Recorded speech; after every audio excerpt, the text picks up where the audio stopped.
Welcome back to Unicorn Dust Designs. If you're new to my channel, welcome. My name is Sammy. We do a lot of thrift flips on this channel. We love wood signs, we love laughter. So if that's anything that you think you'd be into, then hang tight and let's jump right into the video. For this little play on color, we're taking these metal plaques that I just thrifted, and I think they were $2.99 each. I went outside and I sprayed both of them with clear shellac. I think the brand is Zenaster. I think it is. I've showed it in previous videos, but I am taking Old 57 by DIY Paints, and I'm going to do a messy coat all over. We're going to cover this entire thing. And for those of you that missed my announcement on the live, I am now a proud seller of DIY paints. I am so very excited. I should be getting my paints within the next couple of weeks. So for those of you who have been wanting to order, if you could hold off that long, I would so appreciate it. So yeah, let's get back into our DIY. So we are going to dry this down completely. It has to be completely dry before we move on to the next step. For our second plaque, they are actually different designs too, which was fun. We are going to take Queen Bee. You saw me use this in the last video, and I have to say I really love this yellow. It's not like a super bright sunshine yellow. I call it like a 70s yellow. It is gorgeous as it dries down. And when I was thinking about this project, I was thinking of like an old Chevy truck that has been rusting and the paint's chipping over time. All right, so for our second layer of paint, you can see I am brushing back and forth on it initially, but I don't like brush strokes. I don't like seeing the strokes of the brush on my project. So what I do is I brush it on and then I'll go over it and I will stipple it with my brush to get rid of the streaky looking brush strokes that I'm not a fan of. Now, for the one that we painted in Queen Bee, I'm going over that one with Old 57. And I thought that these colors with the kind of rusty color of the metal plaques were gonna look so gorgeous. Even adding red to this probably would have been amazing too.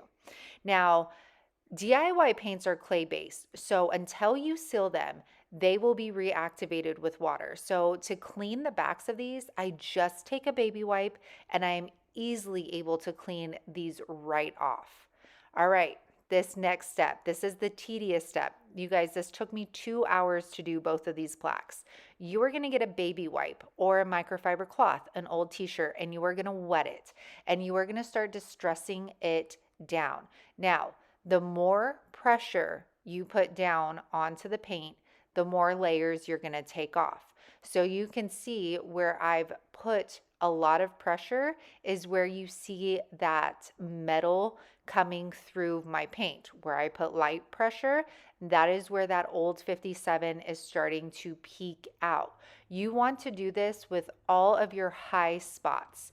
That way all of those details really pop. And I have to say, I told you guys this in a previous one, that using DIY paints to do this method is a game changer compared to Waverly. The Waverly was very streaky. This takes off that layer. It does not smear anything. It doesn't discolor your paint. And because it's the clay based, it comes off so nicely and smoothly. So you can see how this method brings out all of those different colors. And y'all, you can do as many layers of paint as you want. I mean, we could have done red, then the yellow, then the Old 57, and we could have brought out all different kinds of colors. So this is a great way of playing around with the beautiful colors that DIY comes in. Like I said, put on Titanic, okay, because this process takes a very long time.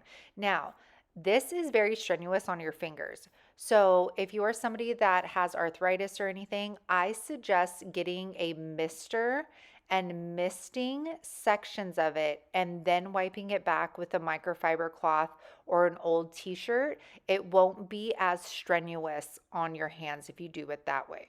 Now, I'm just showing you this one because it's the same concept, but I took this metal bird, and these are like soft metals. This isn't cast iron, and I am doing the same thing. I am going to coat the entire bird with Old 57, and I actually did the bird first. I wanted to see how the Old 57 was going to pop underneath the queen bee and if it would like have any smearing or anything like that. So the bird I actually did before the plaques.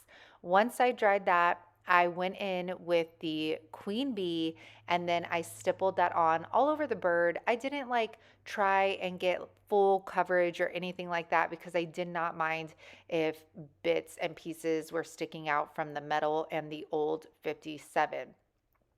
I hope you guys get inspired by this. I hope it makes you want to reach for those colors and just have a little fun and get super creative. After that completely dries, this is when I start distressing it back and look at how that Old 57 still keeps its color and is so bright coming through that darker queen bee yellow. I was blown away. And that's when, after doing the bird, I was like, oh my gosh, I need to get those metal plaques and I need to try this on a bigger surface. And I'm so glad I did because it's stunning. After, with both this one and the metal plaques, I'm just going to take clear wax by DIY. Now it's going to look darker when you initially put it on, so don't get scared. It will dry back down to be a lighter finish. Now make sure that you let it cure at least 24 hours. That's what I do before shipping anything out. You'll know it's dry because it'll no longer have like an oily fill to it. And this is how all of them turned out. Y'all, do you see that bright? See how bright that Old 57 is still? These DIY paints are so pigmented. It is unbelievable. And I love how the wet distressing brings out all of the beautiful details in these pieces. Oh, do these not make you smile and make you happy, these colors? And this one especially came out looking so rusty. Oh, it looks like paint has chipped away over time and left us these beautiful different colors. And the queen bee one did not disappoint either. All three of these, actually all the projects in today's video, will be available on my website, unicorndustdesigns.com. And like I said, the paints, the waxes, all of that should be coming in a couple weeks. So hold out for that, please. I know it's tempting because these colors are beautiful. All right. We're going to go in with the neutral because I know I didn't want to put y'all in shock over here with all this beautiful color. So we are going to take this little ceramic teapot and we're going to use sandy blonde. If you guys saw my recent haul, I was so inspired by the little fruit crockery that I had found. And I had just recently got this sandy blonde color, and y'all, it makes the most perfect crock color. Like if you have jars and stuff, you need this because if you have like crockery stamps or transfers or decoupage, this color is going to look stunning with those items. So I do one solid coat all the way around. This one, although the DIY paint has really full coverage, there was a darker image on the front of this. So I went back in with a second coat and then I was only going to do it on the front, but the back was looking like kind of streaky. So I ended up just doing a full coat on the entire piece. And the texture of this little teapot was, I mean, perfect to kind of dupe a crockery, even though crockery could be a teapot, right? All right, now we're going to take these traditional pots transfers. If you're somebody that's new to IOG transfers, this would be a great starter pack for you. It has tons of images. They come in white, blue, and black, and they are very easy to put on many surfaces. I get all of my IOD products from Vonda at paintedheirloom.com, and her link is in the description box. Now, since we have a rounded surface, I decided I was going to cut my transfer into sections. That way, it was easier for me to curve the image. So I'm going to place that on there. your transfer has a little bit of tack to it, so it'll cling to it a little bit. Then taking your plastic scraper that comes with your transfers, you're gonna scrape that down, and then I pick my transfer up to make sure that it's releasing from that carrier sheet. And then I'm just gonna work my way from the right to the left of this piece. Now, the IOD transfers say to use a clear coat before placing your transfers on. I don't seem to have a problem not doing that. I paint and then put my transfer on. However, do not wax your piece and then try to put a transfer on. It will not attach to anything. All right, so now we're gonna get our wording. And again, look at all my baby hairs in sections. I'm gonna do the bottom of the wording first, just so I can easily go along with the curve. And then I will go back and I'm going to do the top part. After you are done with your transfers, you need to take that carrier sheet. There's a glossy side and there's a matte side. Get that matte side and you're gonna start rubbing it all over the top of your transfer. You'll see me do it. That is gonna burnish your image onto the decor piece you're flipping. It's gonna kind of like rub it into that surface to make sure there's no little like chippy pieces of the transfer. So you'll see right here, I'm just rubbing that over the transfer really good. Then I take clear wax. But you guys, if you have a gloss clear coat and you want to get that crockery look, get that gloss and put this over. I did not have one gloss clear coat in my arsenal of paint stuff, but when I get that big top, I will be using that from DIY next time to recreate a crockery piece, because using gloss would have been like the chef's kiss on this piece. But the DIY wax worked well too. And this is how it turned out. So I hope those of you that are not into colors so much enjoyed this one. The sandy blonde is seriously a stunner color, and I know that I'll be using it a lot more often. And this transfer was so easy to apply. I love that this pack comes with multiple colors, and I hope you enjoyed this easy DIY. Hey y'all, I hope you guys are enjoying the video today. I really just wanted to grab things that I either really needed to flip and get out of my way, things that have been sitting in the shed forever, just things that I'm vibing on right now. It doesn't particularly have like a theme or a style to it. I'm just grabbing random things and we're going to DIY it. So I hope you guys are enjoying it. Make sure to check out all my links down in the description box. I also wanted to remind you that I have been going live on both YouTube and Facebook every Thursday evening and Sunday mornings if we don't have anything planned as a family. So I hope you guys join me there. And y'all know the drill. If you're digging me, if you're digging the DIYs, if you are digging the channel, then make sure to like and subscribe and please comment down below. It lets YouTube know that you're enjoying my content, and then they're more likely to share it to other people. I appreciate you all for choosing to click on my video and spend your time watching my content. It means a lot to myself and my family. So have a good day, and let's go ahead and get back into the rest of the video. For this thrift flip, we're going to take this planter, also just hauled this, and it was $3.99 at Savers, and I was really shocked with how well the greenery was on here. So I'm going to take my IOD mold, I dusted it with some cornstarch, and now I'm going to take my Doss Air clay.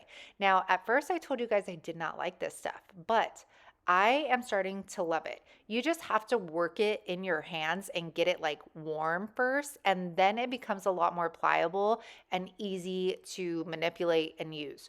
So I stick that in the mold and I'm taking all of that excess out. And after, I'm just gonna flip my mold back around and that is going to pop right out. Easy peasy. Once I do that, I'm going to take my Titebond wood glue. This is the quick and thick version. This is me trying to like tie the hair back of this plant. I'm going to rub that glue onto our mold. Well, this is still wet because it had a little curve to it. So I wanted to make sure that it was wet and it curved to the planter. I am going to let that lay on its back and dry so it doesn't shift anywhere. And now I'm going to take my salt wash and I'm going to take weathered wood. The salt wash is available on my website, unicorndustdesigns.com. I'm going to start out adding just a little bit.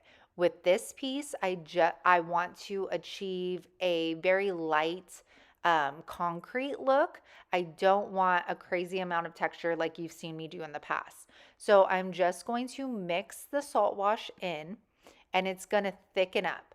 I'm going to brush it on, and then like I do with all of my other items, I'm going to start stippling. So the stippling with your salt wash is going to add the texture. That's what's going to add the little tiny peaks and ridges. Now keep in mind we didn't put a lot of salt wash in here, so I'm not going to get ginormous peaks, big giant texture. That's not what I'm looking for on here. But we're going to get texture, and you'll see that as we apply the second coat. So I'm going to do the entire piece. I don't do the bottom though because it has felt pads and it looks nice. So we're good there. Now I'm going to take Farm Fresh. And this is one of my bottles that was like all the way to the end. So I added water to it. So if you see this and you're like, why does it look so liquidy and watery? That's because I added water to it. And I'm just going to brush this all around our pot. I'm not stippling it on or anything like that. I'm just brushing this on and over the mold. And as it dries down, it looks so beautiful. My angle was all wonky, so I didn't film all of that. But you can see how beautiful the Farm Fresh turns out. You can see the weathered wood through there, and you can see that texture from the salt wash, which made this look like it was a concrete stone planter. Now I'm going to take the clear wax by DIY, and we are going to buff that in to the planter. This is going to seal your planter. Now, if you wanted to make a planter outside, you're going to need something for outdoor use. And because I'm extra, you guys, I took the white DIY wax, and I'm going to blot this on into just patchy spots all over the planter. I have no rhyme or reason for how I'm putting this on. At first, I thought I was actually going to coat the entire thing and then wipe it back. But then as I started like doing like a blotchy pattern, I was like, oh no, I like that you can see the Farm Fresh, the weathered wood, and then the patches of the white. So I put that wax on, and then I blotted it off with my paper towel, and look at how gorgeous this turned out. This is why I love salt wash so much. It just brings so much depth to a rather boring piece. The planter was a very smooth surface when we started out, and now with all of these different color paints and the waxes, you just get so much more depth out of it, and it looks so much more higher end. All right, for this one, we're gonna take this tray. It was $3.99, and I was inspired by this woman, Karen. She has a Facebook page. I don't know how to pronounce it, so I will leave it right here. And she was taking cabinet doors, she was taking her DIY paints, and she was blending them so beautifully. And I was like, I want to try that. I could do that. Let's try it. But first, we need to cover the back of this tray. It looks like it was sat in water or something and it stained it. So what I'm taking is I'm taking Dark and Decrepit by DIY. It's the liquid patina. You can use this as a decoupage medium, a top coat, or a stain. So I put it on there, and then I'm buffing it in to that like MDF material, and it totally covers all of that nastiness that we see right there. It dried so fast, you guys, and I mean so fast. So that's why I was doing it in sections, because I knew it was going to be drying down fast. So I needed to make sure I buffed it out. And look at how good the back looks now. I mean, yeah, you could see some dark patches coming through, but nothing like we saw before. So I am starting with water lily, and I'm going to start on the outside. And I just I want to put a note out there to all of you. Do things that are hard. Do things that scare you. I've never done this before, and I saw Karen do it. I've been watching a lot of Debbie's Diary on YouTube as well, and they use so much color. And I was like, you know what? I want to try that. I want to see if I'm capable of pulling this off. And the end result, I was so happy. I was so proud of myself. I smiled so big. So today I'm challenging you, like step out of your comfort zone, grab some colors and do hard things. You are capable, I promise you. And if it doesn't turn out totally okay, then guess what? It's paint and we can paint over it again, right? So taking this water lily, I brought it from the outside of the tray and I'm going to bring it in to the tray as well. I'm not going to obviously cover this entire thing. I'm going to build on to the color as we go further into the middle of this tray. So I don't think I really had the right brushes to do blending work, but I did what I could with what I had. So now I'm taking a contrasting color that I thought would be beautiful with water lily, and that's Prom Queen. It's a beautiful, beautiful sky blue, and I am trying my best. I start with blending around. Keep in mind, these paints are still wet. And then I'm spritzing my brush with some water. I didn't want to spritz the actual tray just because I didn't have like a mister bottle. It was like a spray bottle and it was kind of a heavy coat of water. So I tried spritzing it in my brush and you could see I am just going around and around trying to blend and get these colors to look good together. Now, when I go in and I'm satisfied with this second round, I'm going to go in with crinoline and I start buffing that in to the Prom Queen. And this is where, as the paint was drying in other sections, this brush was starting to pull the paint up. So then I switched to a chippy brush, but then that was leaving like weird bristle marks. Do you see that on the top right? So I grabbed my new brushes that I got off Amazon. These are in my Amazon store, and this made a world of a difference when blending because it made it more like feathery looking, I guess. Is that a thing? I don't know. But I started seeing it come together and I was like, this is beautiful. And it was so much fun to do. It was so much fun to be able to play with a few colors. And the way it dries down, look at how gorgeous this looks. And if you all missed my live on Thursday, check that out because we had some fun just kind of playing around with that as well. So I'm going to take my baby wipe. I'm going to distress around our edges, bring some of that black back out and make the beautiful detail on this tray pop some more. After I am done distressing all of my edges, I don't do the middle at all. I'm just focused on the edges. I want to keep that blending in the middle, the focal point. I'm going to take these butterfly stamps from IOD. They do have wording on the bottom, so I'm just making sure that I do not get any of the ink on the words, and I'm wiping any excess off that might have gotten around our butterfly. I'm going to press that onto our tray, holding it down at all times with one hand and pressing it with the other. I do lift my stamps sometimes, like on the corners, just to make sure that the entire image is transferring down. After this one, I'm going to take a couple of the smaller ones. I'm going to play around with the placement to see where I want them before committing to our permanent ink. Once you put this ink on, you're not going to be able to wipe it off, okay? So I stick those on, and again, using the black permanent ink. This is just a kitchen mat that I get at Dollar Tree, and I cut them into all different shapes and sizes. So if you need something for your stamps, that is a great little hack, and they come in a 2-pack for $1.25, so not bad at all. I'm going to press this last stamp down, and then I'm going to take the IOD, I believe this is letterpress, and I played around with where I wanted it. I'm going to stamp it down, and then you're going to notice I'm missing a few letters. That is because I'm using them in other places.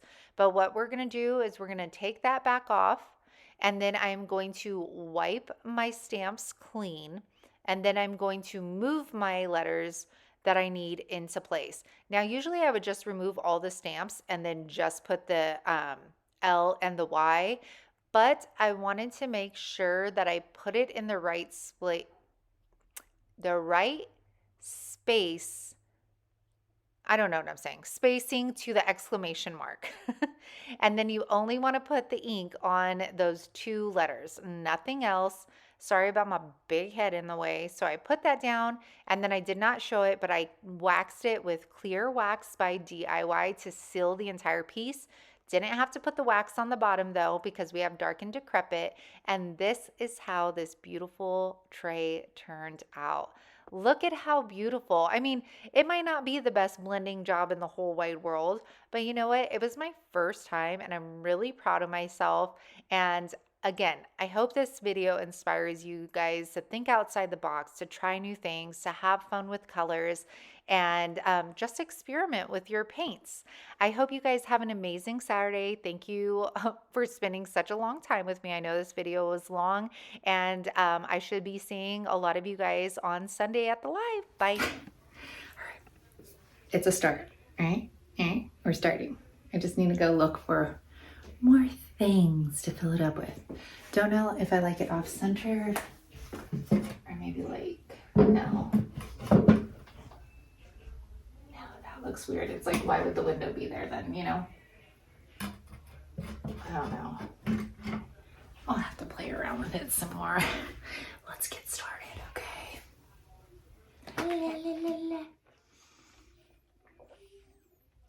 What you looking at, little thing? But really, you guys, thank you so much from the bottom of my heart for being here watching, because right now on YouTube is a really, really rough time for creators. You know, things are just slowing down substantially, and I feel like it's going to be hard for a lot of creators to stay on this platform because it's not paying the bills anymore. So that is why, as you guys see me do more, that's why I've been starting to thrift for resale. That's why I'm doing the lives. That's why I'm doing so much right now with the little bit of time I have, because I need other ways of trying to produce income. So I thank you all for supporting me, for being on the lives, for sending, you know, the buy me a coffees and the stars on Facebook. Like, it truly does help me out as a creator. And if you know other creators out there that you love, help them out in that way as well, because we are all struggling right now. So I hope you guys have an amazing day. Sorry, like my blooper was like a bummer blooper, but usually it's funny. Okay, anyways, you guys, have a good day. Have a good weekend. I think this is Saturday's video, and I'll see you tomorrow. Bye.